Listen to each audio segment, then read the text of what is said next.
Assalamualaikum warahmatullahi wabarakatuh. Alhamdulillahirrahmanirrahim. Wassalamualaikum warahmatullahi wabarakatuh.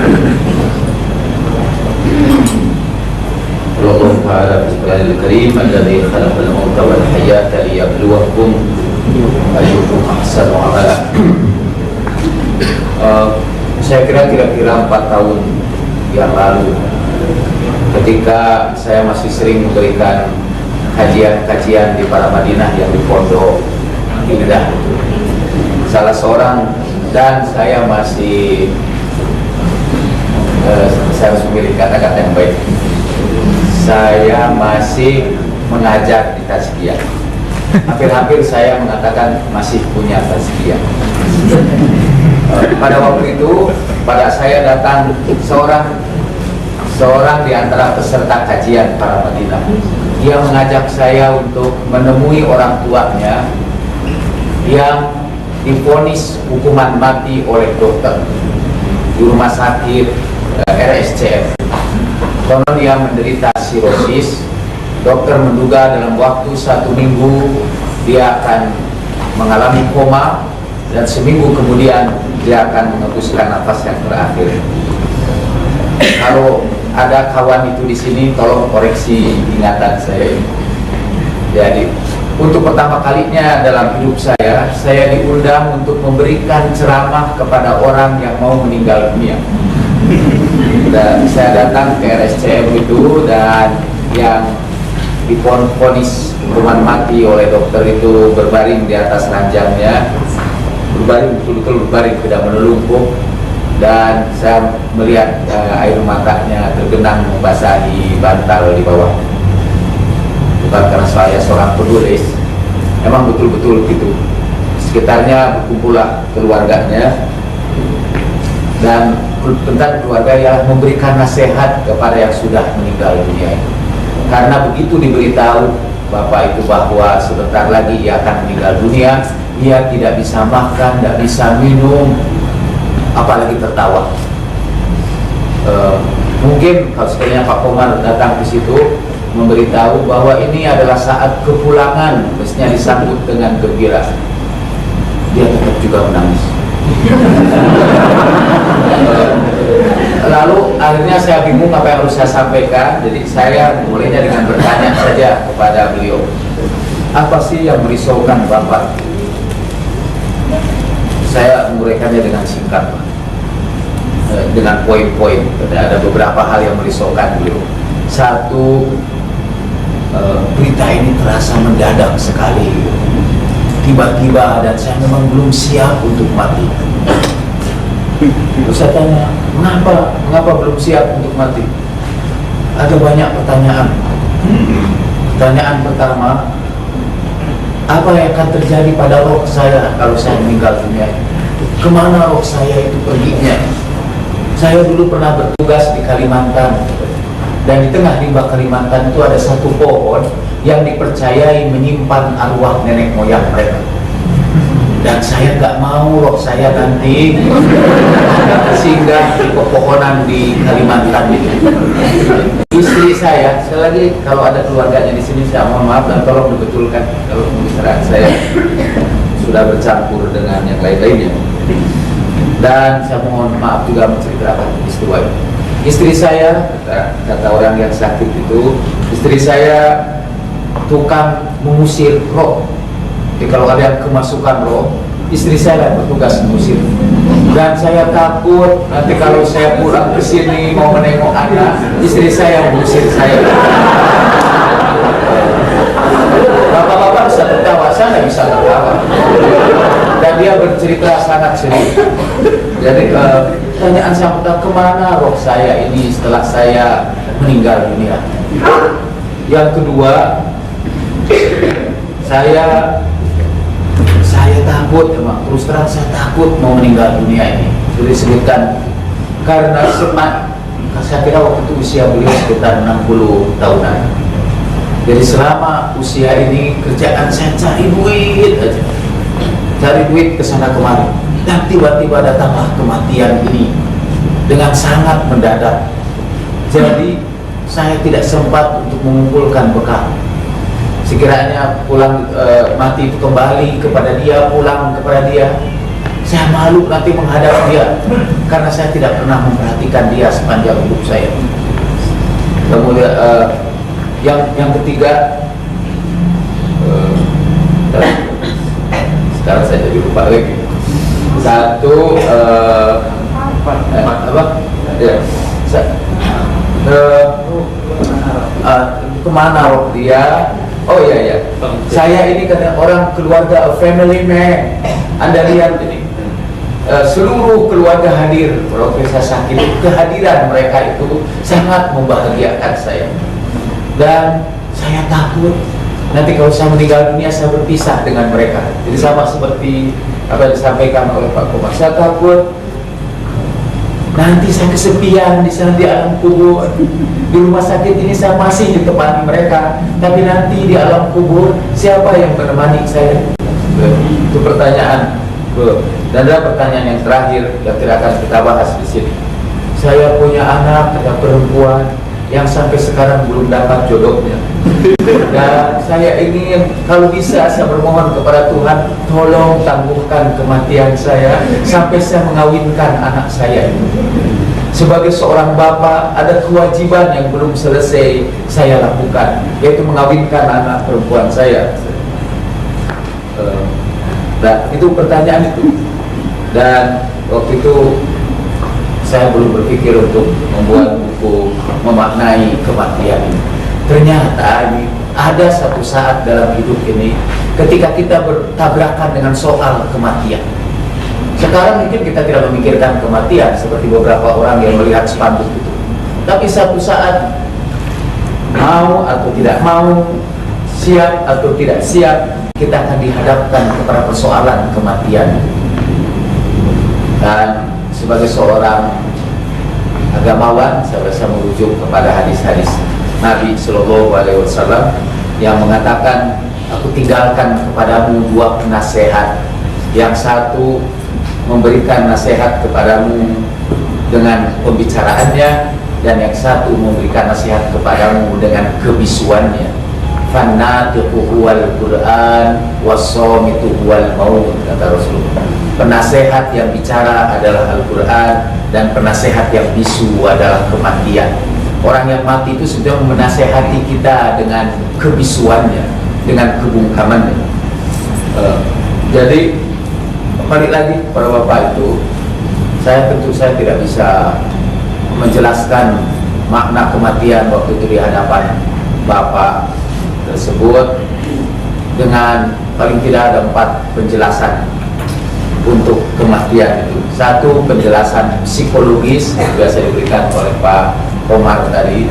Kedua, penjelasan ilmiah, penjelasan biologis, penjelasan ilmu kedokteran tentang kematian. Ketiga, penjelasan filsafat. Dan yang keempat, penjelasan agama. Buku ini memang ditulis untuk memberikan penjelasan agama tentang kematian. Dan karena itu saya merujuk kepada Al-Quran dan hadis di situ. Betapapun dalam tanda petik pahamnya saya tentang psikologi, saya tidak membicarakan makna kematian secara psikologis. Betapapun latar belakang saya cukup kuat dalam filsafat, saya tidak memaknai kematian secara filosofis. Apalagi ketika saya harus berbicara kepada orang yang diancam kematian yang tinggal seminggu lagi. Jadi pembicaraan saya semua merujuk kepada agama.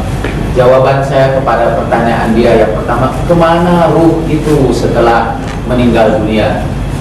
Saya menjawab, Pak, dalam urusan ruh, Bapak jangan percaya kepada siapapun. Percayalah hanya kepada penjelasan Allah di dalam Al-Quran dan penjelasan Rasulullah di dalam Sunnah. Jadi jangan percaya bahwa ada ruh yang bertengger di pohon-pepohonan di Kalimantan. Jangan percaya bahwa ada ruh yang bisa masuk ke dalam tubuh orang kemudian diusir dengan ruqyah. Jangan percaya. Yang harus Bapak percayai adalah penjelasan Al-Quran dan As-Sunnah tentang keberadaan ruh itu setelah kematian kita. Ini ada buku Ibnu Qayyim Al-Jauziyah, Kitabur Ruh, sudah terjemahkan ke dalam bahasa Indonesia. Kitab ini menjawab tentang keberadaan ruh setelah kita meninggal dunia, dalam apa yang terjadi pada ruh itu, apa yang mereka lakukan di alam sana. Semua dijelaskan berdasarkan rujukan dari Al-Quran dan As-Sunnah. Saya akhirnya mempromosikan buku ini ketimbang buku saya. Misalnya buku ini buku judul pertanyaan-pertanyaan dalam judul buku ini, judul bab buku ini semuanya pertanyaan. Saya berapa contoh. Apakah orang yang sudah meninggal dunia mengetahui ziarah orang yang hidup? Apakah roh orang yang meninggal dunia bisa saling bertemu, berkunjung, dan saling mengingatkan? Apakah roh orang yang hidup bisa bertemu dengan roh orang yang sudah meninggal dunia? Apakah setelah roh berpisah dari badan, ia membentuk rupa tertentu sesuai dengan gambarannya? Apakah roh dikembalikan ke mayat di dalam kubur saat mendapat pertanyaan? Apakah roh yang sudah meninggal dunia bisa memberi manfaat kepada yang hidup? Dan apa yang orang yang masih hidup bisa memberikan manfaat kepada orang yang sudah mati? Buku yang sangat bagus. Saya tentu tidak bisa menceritakan seluruh isi buku itu kepada orang yang satu minggu lagi mengembuskan nafasnya yang terakhir. Dan saya pun tidak bisa, Bapak baca aja buku ini. Itu tidak sempat. Pertanyaannya sangat urgent. Saya bisa bicara itu kepada bapak-bapak dan ibu-ibu, tapi tidak kepada orang yang berada dalam stadium terminal dari penyakitnya. Jadi apa yang saya katakan? Bapak, menurut Al-Quran, semua ruh itu kembali kepada Allah Subhanahu wa Ta'ala. Tidak ada ruh yang gentayangan, tidak ada roh yang gentayangan. Roh atau ruh ya? Roh. Tidak ada roh yang gentayangan. Semua roh itu kembali kepada Allah Subhanahu wa Ta'ala. Inna ilaina iyabahum thumma inna alaina hisabahu ilayya marji'ukum jami'a. Kepada akulah semua kamu itu kembali. Oleh sebab itu kita dianjurkan kalau ada orang meninggal dunia, kita diingatkan bahwa semuanya akan kembali kepada Allah. Inna lillahi wa inna ilaihi raji'un. Kita semua kepunyaan Allah dan kepada Dialah semua kita kembali. Jadi percaya Pak, Bapak nanti roh Bapak akan kembali kepada Allah Subhanahu wa Ta'ala. Jadi Allah itu adalah ibu yang baik. Allah itu melepas anak-anaknya untuk bermain-main di dunia ini. Ketahuilah, kata Al-Quran, kehidupan dunia ini hanyalah la'ibun wa lahwun, hanya permainan dan hiburan saja. Walaupun kata Schopenhauer itu a terrible joke, hiburan yang mengerikan. Itu karena Schopenhauer memang orang yang pesimis, yang memandang dunia dari kegelapan, yang memandang dunia dari kacamata hitam legam. Schopenhauer lah kan hanya untuk meyakinkan betapa pesimisnya dia. Jadi kalau kita menyuruh Schopenhauer untuk bicara tentang kematian, kita keluar di sini dan kehilangan gairah hidup sama sekali. Schopenhauer lah yang berkata, makin banyak saya mengenal perempuan, kata Schopenhauer, makin cinta saya kepada anjing. Artinya pandangan dia terhadap perempuan sangat pesimistik, bahwa perempuan itu adalah makhluk yang tidak setia. Kalau anjing setia, iya benar. Karena itu dia lebih mencintai anjing. Dan ternyata anjing lebih setia ketimbang perempuan. Balik lagi. Jadi roh itu semua kembali kepada Allah Subhanahu wa Ta'ala. Dan sebagai ibu yang melepas kita untuk bermain-main di halaman dunia ini, berulang kali Tuhan memanggil kita untuk kembali kepadanya. Tuhan berkata, ittabi' sabila man anaba ilayya. Ikutilah jalan-jalan orang yang sedang pulang menuju aku. Tuhan memanggil. Dan ketika permainan kita ini kebablasan, terlalu jauh kita bermain-main itu, Tuhan memanggil kita dengan panggilan ibu yang penuh kasih sayang itu. Fa'aina tazhabun? Where are you going, honey? Mau kemana kalian ini? In huwa illa dzikrun lil alamin. Ini semua hanyalah Tuhan yang mengingatkan kalian. Ini hanya peringatan saja bagi kalian. Tuhan itu mengingatkan kita untuk return to Him berulang-ulang. Tapi kita keasikan bermain di dunia ini, dan seringkali kita bermain kotor di dunia ini. Dan ketika saatnya tiba, kita harus pulang juga. Matahari sudah tenggelam di ufuk barat perlahan-lahan, dan kita semua pulang lagi ke rumah kita yang abadi. Dan di situ Tuhan sebagai ibu kita menunggu dengan penuh kasih sayang. Dan karena tubuh kita berlumuran lumpur, tubuh kita penuh kotoran karena permainan kita yang mengasyikkan, ibu belum mau menerima kita dalam pangkuan kasih sayangnya sebelum ia membersihkan kita lebih dahulu. Karena itu permulaan buku saya dimulai dengan hadis dari Imam Al-Hadi yang mengatakan bahwa kematian adalah kamar mandi ketika Allah ingin membersihkan kalian. Proses pembersihan itu oleh Ibnu Qayyim Al-Jauziyah di dalam bukunya yang lain Madarijus Salikin disebut sebagai tamhis, dan saya menjelaskan betul tentang tamhis itu di sini. Proses pembersihan, proses pembersihan di alam kubur. Tapi we'll go about that later on. Itu mengingatkan saya kepada resensi buku saya di Surat Kabar Republika. Saya belum pernah menemukan resensi yang begitu dalam tanda petik stupid seperti resensi di Republika hari itu. Itu bukan karena saya marah, dan karena kemarahan itu nanti akan diulang kembali dalam proses kematian. Jadi mendingan sekarang diulang. Karena kenapa? Saya rupanya penulis resensi itu hanya sekedar menulis, hanya untuk menghantam aja, tapi tidak tahu bagaimana menghantamnya. Maka dia bacalah itu, browsing kayak yang bacanya. Artinya tidak dibaca semua, dan karena tidak dibaca semua, maka dia mengkritik apa yang ada dalam buku itu, dan dia mengatakan ini tidak ada, padahal itu ada dalam buku itu. Misalnya, kenapa buku itu tidak berbicara tentang mana yang mati dan mana yang terus hidup? Karena emang tidak dia baca. Salah satu ciri orang stupid ialah dia astagfirullahaladzim. Dia mengkritik padahal itu cerita buku itu justru tentang kita cerita tentang mana yang mati dan mana yang terus ada. Menurut dia, tidak ada itu di dalam buku itu. Kemudian dia ada cerita tentang kematian sufi dengan mencontohkan Ibrahim. Lalu Ibrahim itu menyembelih burung dan memecahnya menjadi 4 bagian, dan itu berarti katanya penyembelihan ego kita. Tapi ini saya tidak menyebutkan ego apa saja yang harus disembelih itu, sehingga kita pembaca disuruhnya berpikir sendiri, kata dia. Padahal segera setelah ayat itu ada 2 halaman cerita tentang 4 ego itu. Jadi ini menakjubkan. Itu seperti ini, menganggap orang tidak tahu karena dia tidak mengetahuinya. Itu seperti burung unta, hanya kalau dia memejamkan matanya, karena dia memejamkan matanya, dia kira semua makhluk tidak melihat dia.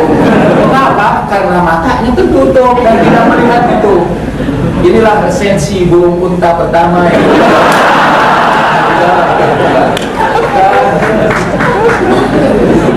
tapi ada bagian yang benar dari resensi itu, dan ingin saya akui.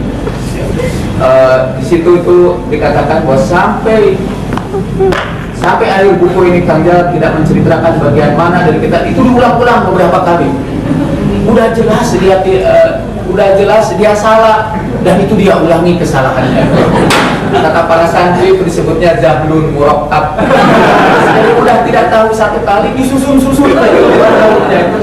Saya ingat nasihat Pak Endang Saifuddin Ansori almarhum. Tolong jangan menyombongkan kebodohan.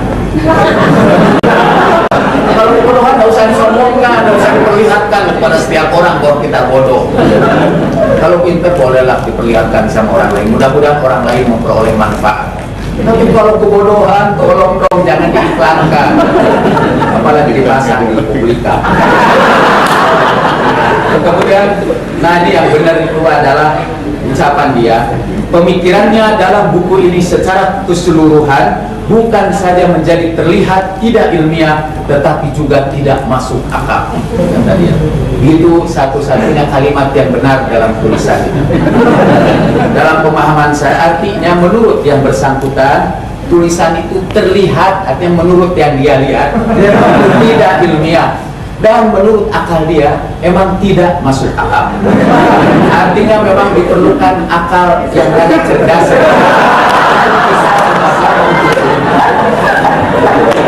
Dengan segala terima kasih saya kepada Republika yang berkenan memuat resensi yang sangat stupid ini. Oke, balik lagi. Karena ini mengapa saya begitu ya, balik lagi karena untuk menulis buku ini, buku rujukan saya adalah Al-Quran dan As-Sunnah. Jadi ayat-ayat Al-Quran dan hadis-hadis Nabi. Jadi sebetulnya yang dikecam oleh beliau itu adalah Al-Quran dan hadis-hadis Nabi yang dikutip di situ.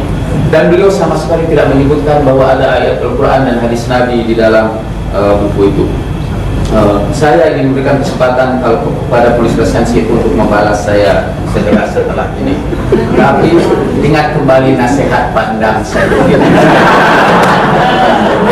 Jadi saya bilang, dan dalam buku ini saya bercerita tentang konsep tamhiz, proses pembersihan diri kita supaya ketika kita mati kita berlabuh dalam pangkuan kasih sayang ilahi, supaya kita jatuh lagi dalam pelukan ibunda kita. Dalam tanda petik, Tuhan adalah ibunda kita. Tadi saya terharu ketika mendengar pembicaraan Pak Komarudin tentang posisi ibu yang penuh kasih sayang dalam hubungannya dengan kematian. Dan itu mengingatkan saya kepada hadis Nabi Shallallahu Alaihi Wasallam. Dalam salah satu peperangan ada seorang perempuan yang ketinggalan anaknya dalam amukan perang.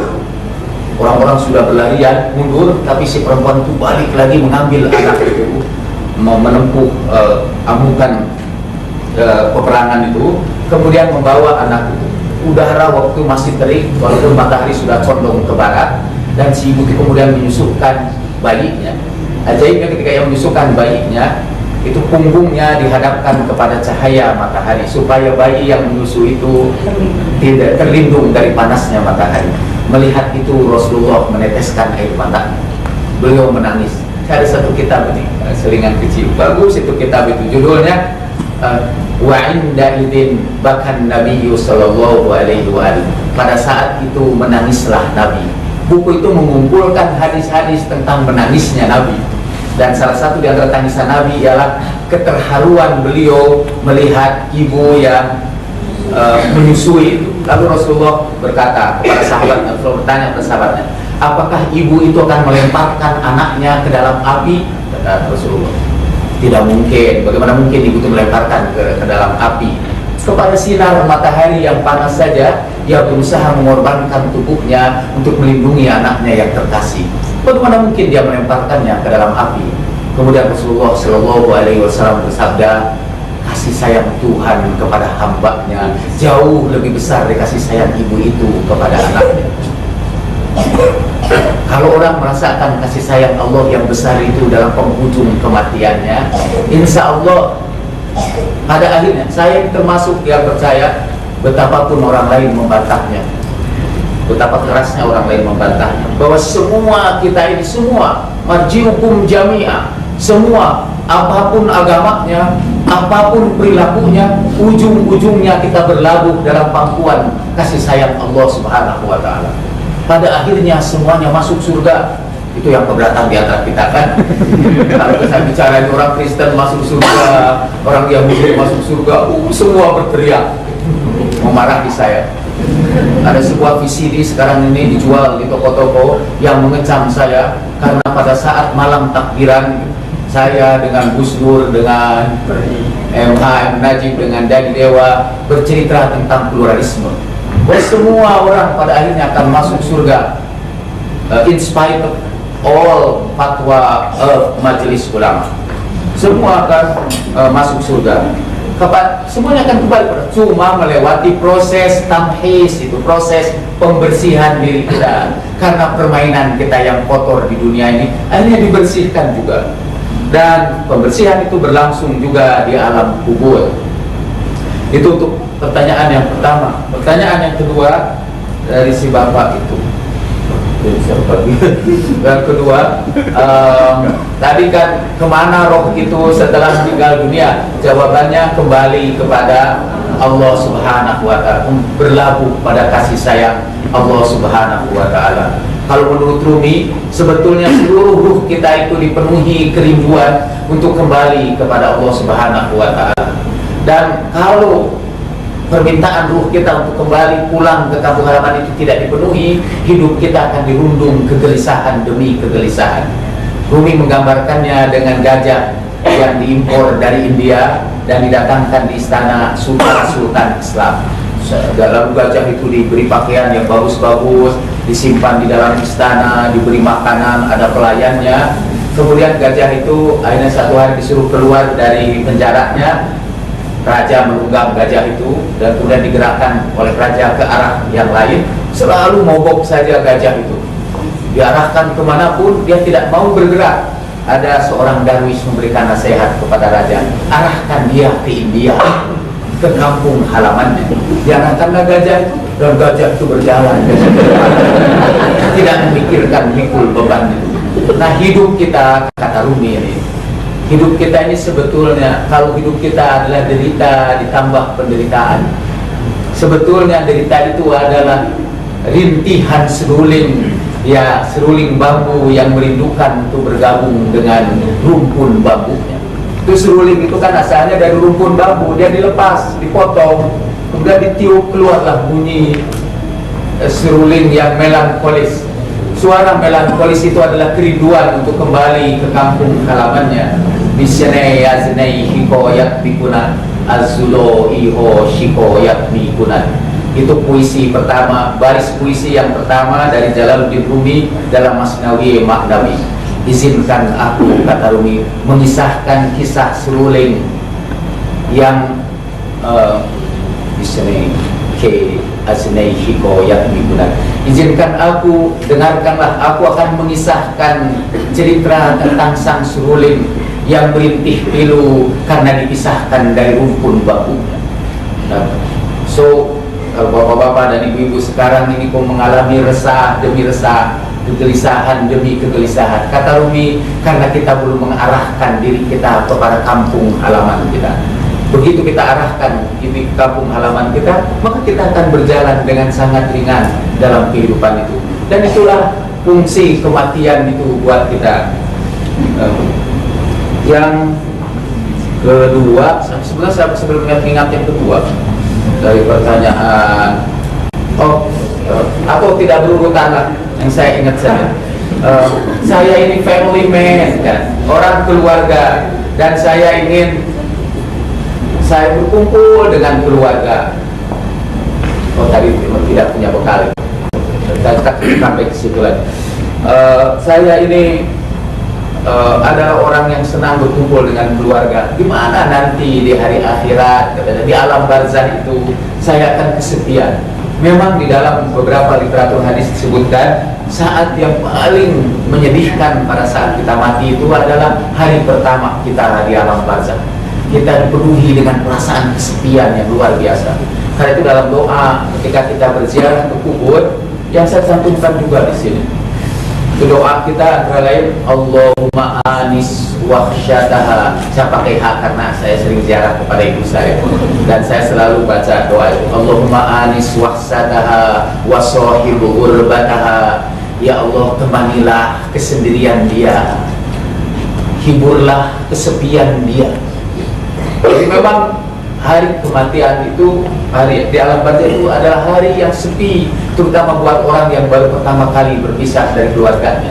Ini sambil menggarisbawahi apa yang disampaikan Pak Komar tadi, yang menyebabkan kita takut mati antara lain karena kita takut kesepian di situ, takut berpisah dengan keluarga, takut berpisah dengan anak-anak.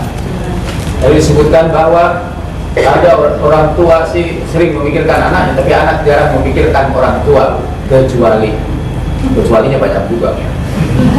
Ada juga anak-anak, ada orang tua yang tidak memikirkan anaknya sama sekali. Beberapa selama saya merencanakan untuk menulis buku psikologi perempuan, sehingga satu lemari buku saya isinya tentang psikologi perempuan. Saya mau memahami makhluk yang paling menarik hati saya dalam hidup ini. Jadi saya memahami perempuan. Di situ ada ungkapan yang sangat mengesankan tentang ini hubungan orang tua dan anak. Karena seorang bapak dapat menyebarkan benihnya di berbagai tempat tanpa peduli, tetapi seorang ibu tidak akan pernah melupakan anak yang pernah berada di dalam rahimnya. Lalu diceritakan dari situ kalau seorang ibu dipisahkan dari anaknya karena anaknya diadopsi, lalu si ibu itu sempat melihat mata anak itu sepanjang hidupnya. Ibu itu akan mencari-cari mata anaknya di tengah-tengah kerumunan anak yang ditemukan. Bisa jadi menggigil bulu-bulu saya. Artinya yang diceritakan oleh Pak Komar itu khususnya ibu-ibu dan bukan bapak-bapak. Bapak-bapak bisa tidak peduli sama anaknya, sama tidak pedulinya dengan anaknya terhadap bapak. Tapi seorang ibu tidak, kecuali ibu juga ada, kecuali ibu-ibu yang mengalami gangguan kejiwaan. Kita bicara ini tentang ibu-ibu yang normal, Dan karena itu tidak ada ungkapan yang paling indah untuk menggambarkan kasih sayang Tuhan sebagai seorang ibu. Karena itu para sufi tidak menyebut Tuhan sebagai buah. Para sufi menyebut Tuhan sebagai Hiya. Dari kata Zatullah, dan Zat itu mu'annas, jadi dia adalah Hiya.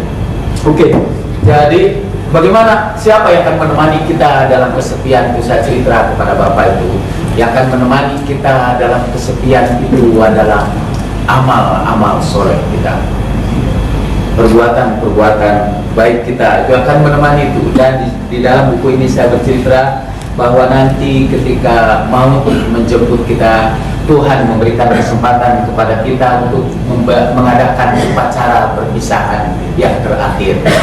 Pertama-tama ia akan berpisah dengan seluruh kekayaannya. Jadi kekayaannya akan datang, mempunyai bujur di alam malakut. Saya cerita tentang dua bujur.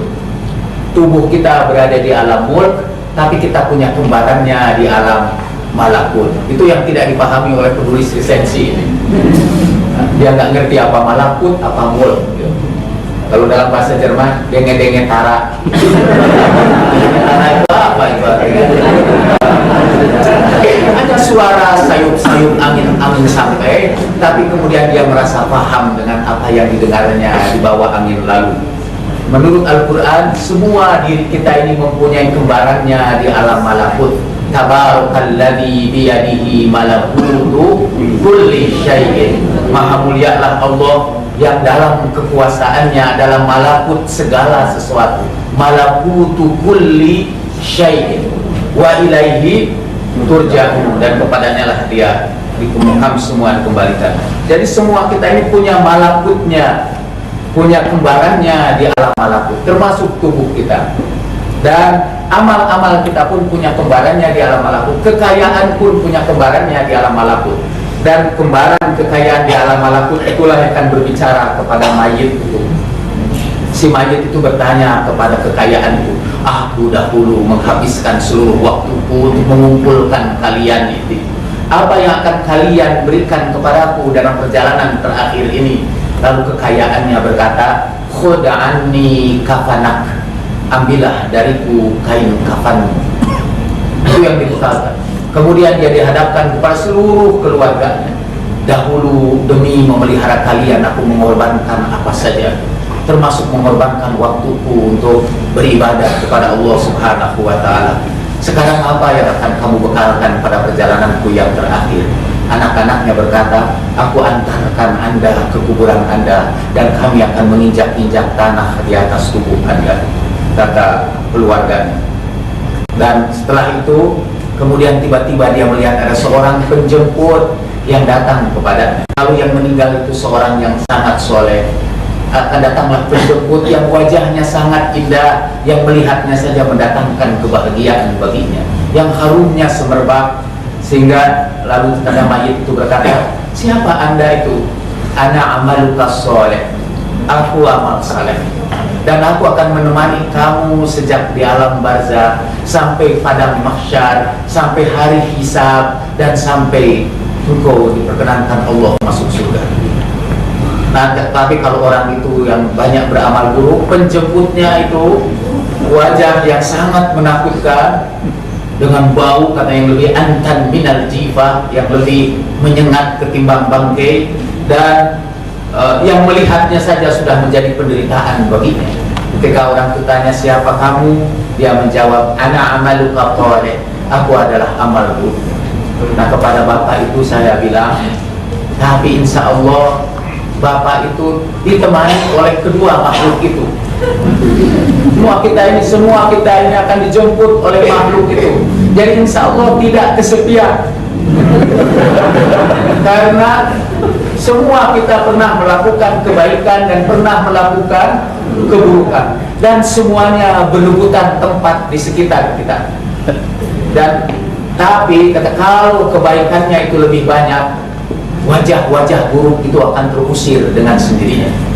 Innal hasanat yudhibnas sayyi'at, kata Al-Quran. Makhluk-makhluk yang baik itu akan mengusir makhluk-makhluk yang buruk itu.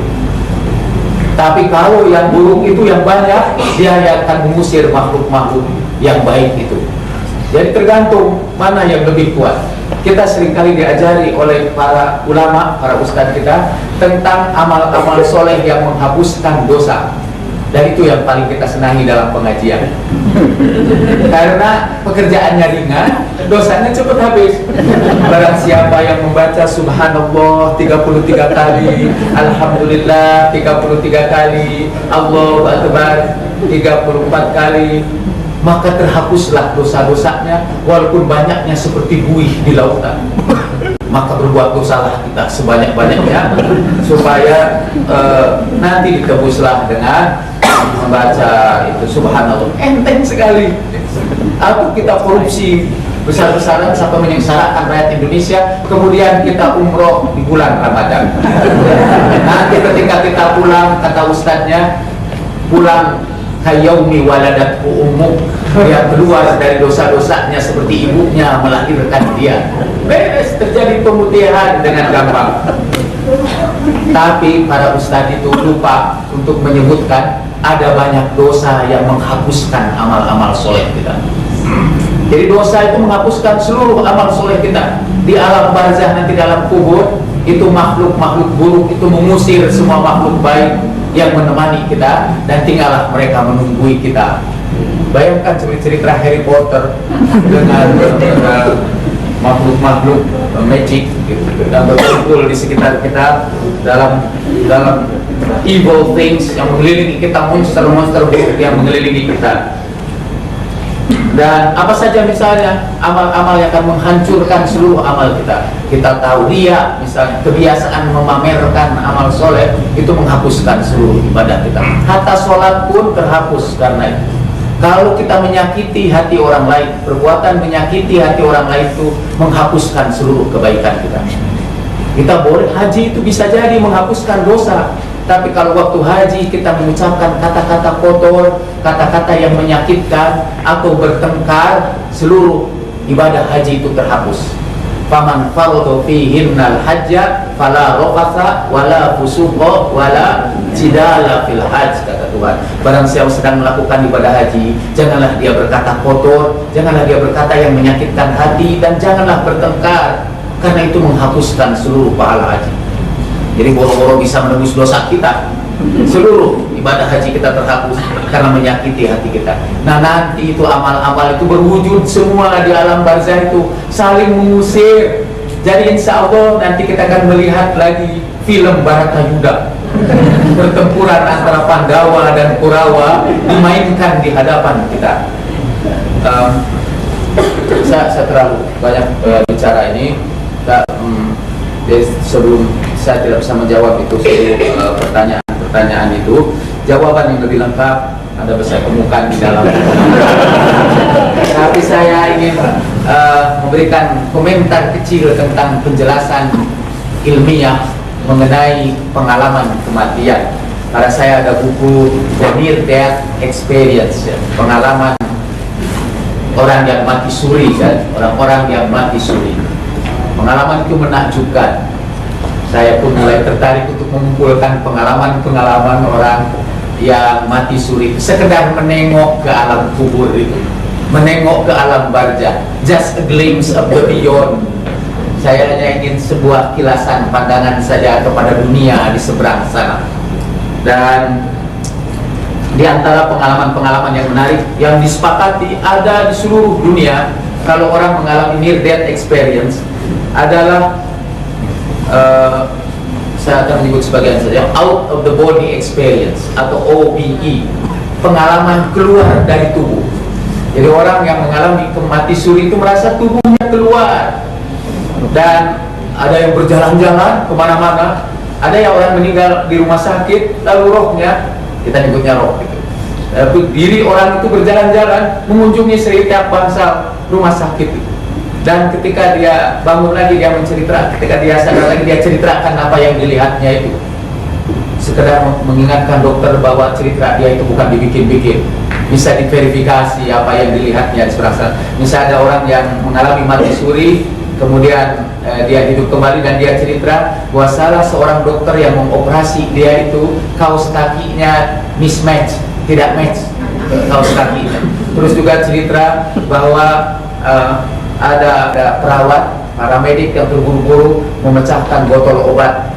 Diceritakan semua, membuat para dokter itu keheranan. Lebih heran lagi karena orang yang dioperasi itu, yang mengalami mati suri itu adalah orang yang sudah buta sejak kecil. Jadi ajaib, ketika mati malah jadi melihat. Dan itu termasuk orang yang mati suri yang menyesal karena dia dihidupkan kembali. Mungkin karena ketika hidup tidak bisa lihat, kan? Dan pada waktu mati dia bisa melihat dengan tajam. Ada seorang dokter juga yang meninggal, yang mengalami mati suri selama beberapa menit, kemudian rohnya berjalan-jalan di rumah sakit itu, dan dia mengunjungi seorang pasien anak kecil yang menangis terus. Dokter tidak tahu kenapa anak itu menangis, tapi ketika dia menjadi roh itu, dia menyaksikan bahwa bayi itu mengalami retak tulang, ditunjukkan percisnya di mana tulang yang retak itu. Kemudian dan ketika dia sadar kembali, dicek betul, akhirnya di ronsen segala macam, betul persis seperti yang dia tunjukkan. Nah, jadi itu pengalaman-pengalaman out of the body experience itu terjadi pada semua orang yang pernah mengalami mati suri. Ibu Lena itu tuh pernah mengalami mati suri juga, dan dia juga mengalami out of the body experience, pengalaman itu. Kalau tidak percaya, kita bisa usahakan Anda mati sebentar, kemudian diresusitasi. Jadi sekarang karena teknik kedokteran, orang yang sudah mati itu, misal orang mengalami cardiac arrest, ya, apa itu Pak? Sudah cardiac arrest, jantung berhenti, jantungnya berhenti, jantungnya ya tiba-tiba apa? Kita nyebutnya orang awam kena stroke, ya, cardiac arrest. Kemudian kan dibawa ke rumah sakit, biasanya dia diukur dengan kardiografi, itu begini itu gerakannya kalau masih hidup. Tapi kalau mati dia langsung flat, datar gitu. Sehingga orang yang mati itu disebut flatliners, si garis lurus ya. You are all flatliners once in a while.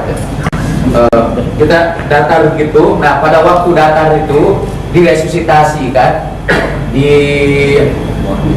dihidupkan kembali sampai jantungnya berdetak kembali, dan dia menjadi bergerak-gerak lagi, menjadi garis-garis lengkung itu. Nah, pada waktu flat itu terjadilah pengalaman near death experience itu, dan para dokter mengumpulkan catatan-catatan pengalaman itu. Yang paling umum adalah out of body experience. Mereka juga cerita bahwa ada banyak pengalaman bahwa mereka melewati tunnel, melewati lorong atau menaiki tangga. atau melewati lorong. Dan yang paling menarik dari penelitian-penelitian yang sudah ada, itu kebanyakan mengalami perasaan damai dan bahagia, menyaksikan pengalaman yang sangat indah di seberang. Kebanyakan itu, padahal kan kebanyakan manusia fasik. Tapi kalau ini near-death experience, kebanyakan itu. Saya setelah mempelajari ini, saya tidak takut mati lagi. Karena kebanyakan manusia kan akhlaknya tidak lebih baik dari saya. Kalau kebanyakan manusia saja mengalami kematian yang sangat menyenangkan, apalagi saya. Nah, buat kami datanglah apa yang mesti datang. Dan oke, mereka juga semua yang mengalami near death experience itu mengalami live review. Jadi seluruh riwayat hidupnya diputar dengan singkat, seperti USB itu diputar dengan singkat, dengan kecepatan yang semua disaksikan. Dan kata yang paling mengerikan ya, kalau kita menyakiti orang lain, peristiwa kita menyakiti orang lain itu kita lihat kembali, dan ajaibnya rasa sakit yang diderita orang lain karena perbuatan kita itu kita rasakan kembali pada near death experience itu. Jadi kalau kita menyiksa seseorang, kita akan saksikan lagi perbuatan kita menyiksa, tapi kitalah yang merasakan pedihnya siksaan. Jadi seperti kata Pak Komar, kalau kita berbuat baik, sebetulnya kita berbuat baik untuk diri kita sendiri, dan kalau kita juga menyakiti orang lain, kita akan menyakiti diri sendiri itu. Dan ini kisah yang terakhir, ada seorang ateis di Amerika itu yang tidak percaya sama Tuhan sama sekali, dan pekerjaan dia ialah mendebat orang kemana-mana, dan dia selalu menang. Pokoknya Tuhan itu tidak ada lah. Sampai orang gak mau lah ngobrol sama dia, karena dakwahnya kemana-mana dia buktikan bahwa Tuhan tidak ada. Kemudian satu saat dia mengalami cardiac arrest itu, serangan jantung itu, dan dia mengalami kematian. Katanya dia melewati lorong-lorong yang gelap. Ada penelitian itu near death experience itu, biasa lorong itu di ujungnya ada cahaya. Dia mengalami lorong-lorong yang gelap, dan banyak suara-suara makhluk yang menakutkan dia. Dan di lorong gelap itu dia seperti ditarik-tarik, dicabik-cabik, mau digigit, mau diperebutkan seperti makanan bagi harimau-harimau yang ganas. Dalam keadaan ketakutan seperti itu, dia teringat kepada doa dia pada waktu kecil yang diajarkan ibunya. Jadi dia berdoalah kepada Tuhan, Tuhan tolonglah saya, wahai Bapa kami yang berada di surga, tolonglah kami. Ya, dan karena dia menyebut itu, rumah-rumah itu berteriak-teriak, Tuhan nggak ada, Tuhan nggak ada, Tuhan nggak ada. Tapi dia meneruskan saja berdoa itu, sampai akhirnya dia di thrown back, dilemparkan kembali ke dalam tubuhnya, dan dia sekarang orang itu menjadi penginjil yang sangat fanatik.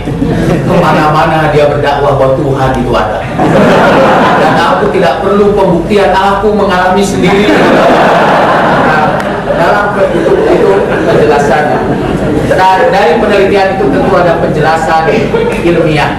Sebagian orang tidak, kata para dokter, itu sih kalau orang mengalami out of the body of experience, itu sebetulnya karena apa yang mereka sebut sebagai cerebral anoxia.